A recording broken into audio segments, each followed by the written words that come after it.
ये क्या हो रहा है मालिक? ये क्या कर रहे हो?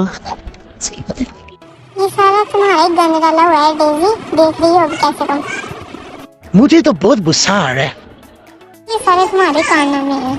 क्या करती हो तुम गंदी? मैं तो कुछ नहीं करती, मैंने ड्यूटी ड्रे में नहीं कभी किया। मैं ऊपर नीचे सारे घर में गंद डालती। चलो आज तुम्हारा ये सच तो सामने है। डेजी इस वीडियो को तो देखो कितना नफरत आ रही है इस रूल में। हाँ, मैं भी इसी को देखती हूँ। ज्यादा नफरे आ रहे हैं, कुछ सारा गंद डाल के अब ये पीछे हो गई है।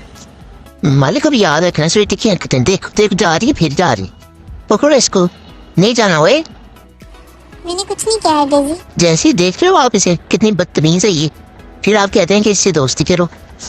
भाई मैं कुछ नहीं कर सकता तुम दोनों का, मैं तो तुम दोनों से बहुत तंग हूं। स्मेल तुम ले तुम से आ रही है, देखो कितनी गंदी है। दो मैंने कुछ नहीं किया। मालिक तुम ट्रेड हो, ये दोनों तो है बदतमीज, दोनों की दोनों बहुत बदतमीज है।